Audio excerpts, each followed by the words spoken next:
12th पहलवान की ढोलक पढ़ लिया, समझ में आ गया? प्रश्नोत्तर नहीं किए होंगे अभी?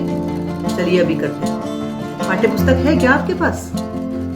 नहीं है, कोई बात नहीं। मैं यहाँ पर पढ़ती हूँ प्रश्नोत्तर। मैं प्रश्न पढ़ूंगी, उत्तर तो मैं खुद करूंगी उसके। तो आप मेरे प्रश्नोत्तर में से प्रश्न सुनकर नोट कर लीजिएगा, आपको भी आसानी हो जाएगी और याद करने में इजी रहेगा। कोई प्रॉब्लम नहीं है। मैं पहला प्रश्न पढ़ने जा रही हूँ, जरा ध्यान दे दीजिए आप लोग। देखिए पहला प्रश्न क्या है। कुश्ती के समय ढोल की आवाज और लुट्टन के दाव पेच में क्या तालमेल था? पाठ में आए ध्वन्यात्मक शब्द और ढोल की आवाज आपके मन में कैसी ध्वनि पैदा करते हैं, उन्हें शब्द दीजिए। मतलब ये कि उन्हें हमें शब्द मानकर उसका उत्तर करना है। तो देखिए, कुश्ती के समय जो ढोल की आवाज थी, उस आवाज के कारण ही लुट्टन ने दाव पेच काटे थे और शेर सिंह चांद के बच्चे को हरा दिया था।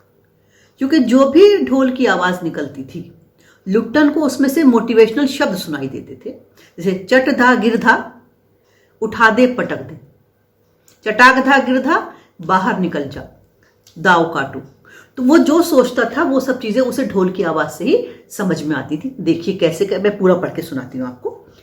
चट धा गिरधा, आजा भिड़ले, चटाक धा, उठाकर पटक दे, चट धा गिरधा, मत डरना, धाक दिना तिरकिट तिना, दाव काटो, बाहर आ जाओ। इसी तरह से जो भी वो शब्द सुनता था ढोल के, आप में से बहुत सारे बच्चे, हमारी लड़कियां तो हमारी ढोलक जानती भी होंगी। तो ढोलक की जो आवाज से जो भी निकलती थी साउंड, ध्वनि, उस ध्वनि और साउंड से लुट्टन सिंह को अपने हिसाब से शब्द समझ में आते थे। यही बस इसका अर्थ है। ये प्रश्न आमतौर पे एग्जाम में नहीं पूछा जाता, लेकिन नॉलेज के लिए आपको आना चाहिए, याद जरूर कीजिएगा। अब आते हैं हम प्रश्न नंबर 2 पर। जो प्रश्न नंबर 2 है बच्चों, ये पूरी कहानी का एक तरह से सारांश है। कहानी के किस किस मोड़ पर लुट्टन के जीवन में क्या क्या परिवर्तन आए। देखिए, सबसे पहले क्या हुआ था, उसके माता पिता का देहांत हो गया था। दूसरा क्या हुआ था, उसकी सासू माँ ने उसे पाला पोसा था और सासू माँ का भी देहांत हो गया था। तीसरा परिवर्तन यह आया कि पत्नी 2 बच्चों को उसके हवाले कर स्वर्ग सिधार गई। अगला परिवर्तन क्या आया उसके जीवन में, यह आया कि वो पहलवान को हराकर राज पहलवान बन गया। अगला परिवर्तन उसके जीवन में यह आया कि राजा साहब के बेटे ने उसे वहां से निकालकर फिर गांव भेज दिया। अगला परिवर्तन उसके जीवन में यह आया कि उसके जो बच्चे थे वो स्वर्ग सिधार गए और वो जीवित रहा। किसी के बच्चे स्वर्ग सिधार जाएं और वो जीवित रहे, इससे बड़ा दुख क्या होगा उसके जीवन में। ये मैंने आपको पॉइंट्स बताए हैं, आप इन पॉइंट्स के आधार पर इसको थोड़ा सा और बढ़ा कर लीजिएगा, यानी कि इस आंसर को विस्तार दीजिएगा। अगर 2 नंबर में आता है तो कम लिखिएगा और 3 में आता है तो थोड़ा इसको विस्तार देके लिखिएगा। पहले जो हमारे प्रश्न उत्तर आते थे वो 4 नंबर का एक आया करता था। धीरे धीरे अब जो हमारे प्रश्न आ रहे हैं आजकल, वो 3-3 नंबर के 3 आते हैं और 1 नंबर का 1 आता है। यानी कि जो हमारी पाठ्य पुस्तक के बैक साइड क्वेश्चन आंसर हैं वो 10 नंबर के रह गए हैं। तो पता नहीं कि 1 नंबर में पूछेगा एग्जामिनर या 3 नंबर में पूछेगा या 2 नंबर में पूछेगा। तो जितने नंबर में पूछेगा उसके हिसाब से ही आप इसका आंसर कीजिएगा। लेकिन आंसर करते समय एक बात ध्यान रखिएगा, जो मेन चीज है वो नहीं जानी चाहिए हमारी। हम शब्दों के चक्कर में बात को ही छोड़ दें, ये नहीं होना चाहिए। ऐसे हमारा आंसर इंप्रेस नहीं करता। अगला प्रश्न देखते हैं क्या है।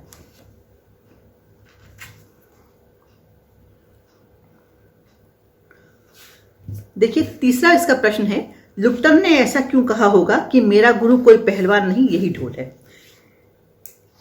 इसके पीछे रीजन ये है कि लुट्टन ने अपनी कुश्ती के दाव पेच जो थे वो किसी से नहीं सीखे थे। वो ढोल बजाकर ही दाव पेच सीखता था और ढोल की आवाज पर ही उसने जीता। इसीलिए उसने अपने लड़कों से ये कहा कि उसका गुरु ये ढोल है और ढोल की कभी वो बेइज्जती ना करें, हमेशा ढोल का बहुत ही सम्मान करें, क्योंकि ढोल के बल पर ही वो राज पहलवान घोषित किया गया है और उसने इतने बड़े बड़े पहलवानों को हरा दिया। जैसे काले खान नाम का एक पहलवान थे जिसे उसने हराया था और जिसे हराने के बाद वो कहता था कि उसे होल इंडिया जानता है। उस बेचारे का होल इंडिया बस एक जिला भर ही था, एक जिले के लोग ही उसको पहचानते जानते थे, लेकिन वो उसको होल इंडिया समझा करता था। क्योंकि कारण इसका यह था कि लुट्टन जैसे जैसे पहलवान बनता चला गया, उसकी बुद्धि बच्चों जैसी होती चली गई। कहीं बुक में एक रेफरेंस भी आया था कि वो बच्चों की तरह चश्मा लगा के घूमता था, बहुत सारी चीजें खा जाता था, जो हमारे लिए सारांश में बतानी या समझनी इतनी जरूरी नहीं है, ना वो इतनी जरूरत की चीज थी, इसलिए हमने नहीं डिस्कस की। आइए क्वेश्चन अगला देखते हैं।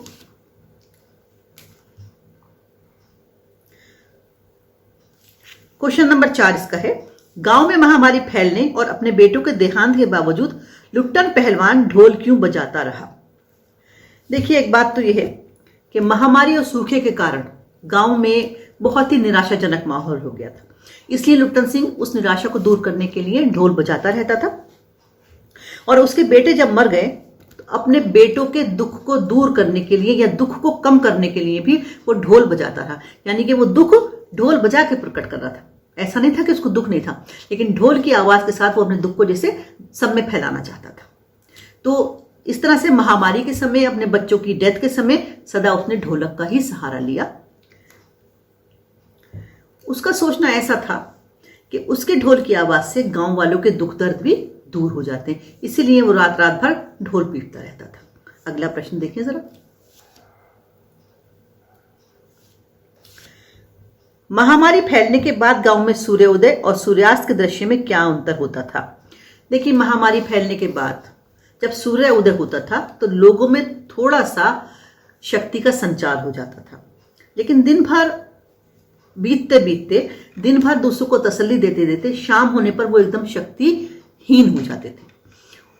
शक्तिहीन हो जाने के बाद रात में ना तो किसी को तसल्ली दे पाते थे और जाकर अपनी अपनी झोपड़ियों में, अपने अपने घरों में छिप जाते थे और अपने दुख से, दर्द से लड़ने की कोशिश करते थे। लेकिन दुख दर्द इतना अधिक था कि वो निराशा में जीने लगते थे। उनकी निराशा दूर करती थी ढोल की आवाज। अगला प्रश्न देखते हैं। देखिए, अगला प्रश्न है, कुश्ती या दंगल राजाओं के शौक हुआ करते थे, अब उन खेलों का स्थान किस खेल ने ले लिया है?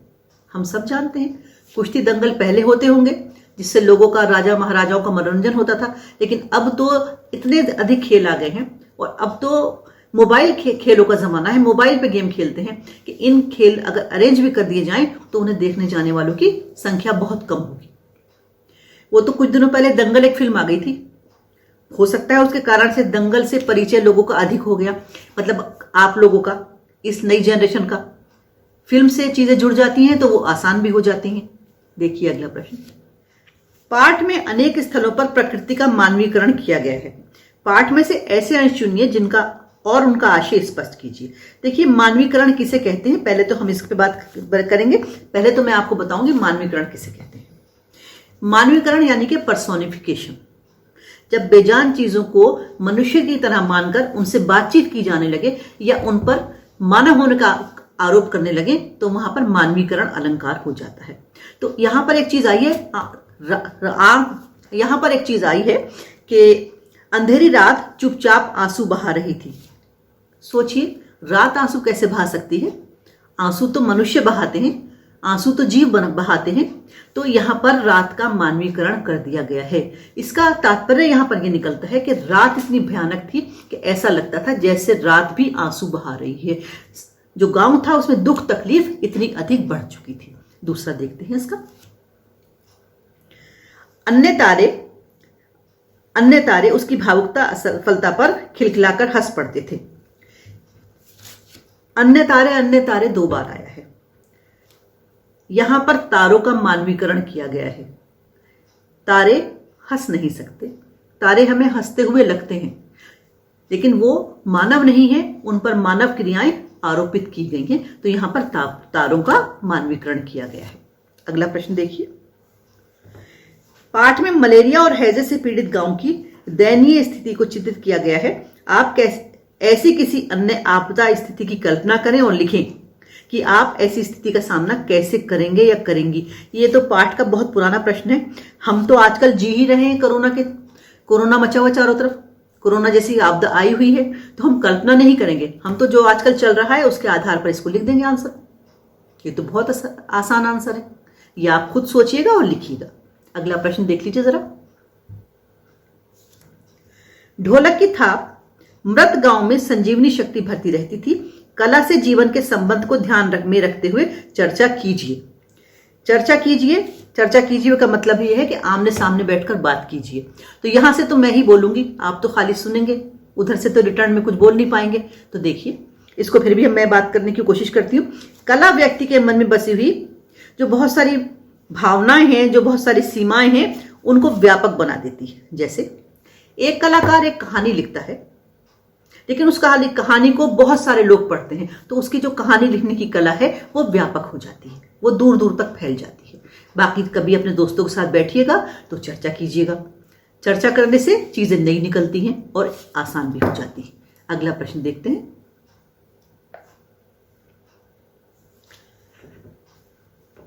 कलाओं का अस्तित्व व्यवस्था का मोहताज नहीं है। देखिए, प्रश्न थोड़ा सा ये भी चर्चा करने वाला है।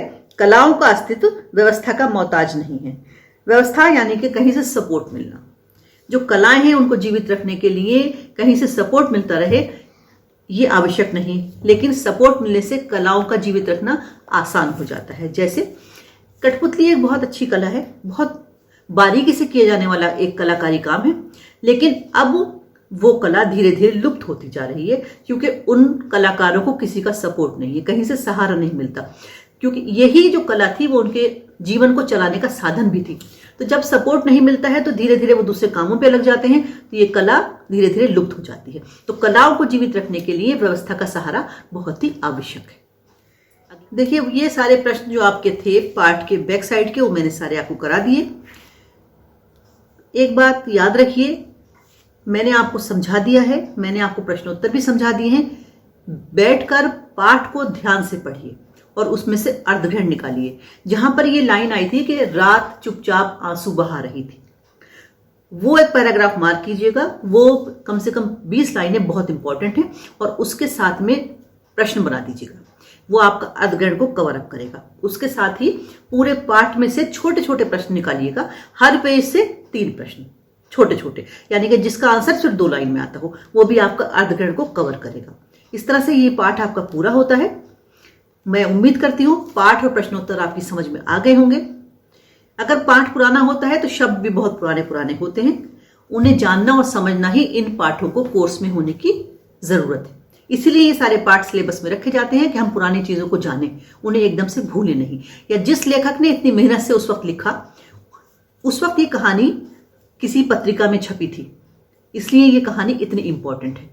तो हम उन लेखकों के बारे में जानें, उनकी मेहनत को सराहें और उनके विषय में जानें। इसीलिए ये सब चीजें कोर्स में रखी जाती हैं। आपको पसंद आ गया होगा, आपको समझ में आ गया होगा। सब्सक्राइब कीजिएगा, बेल आइकन दबाइएगा। Thank you.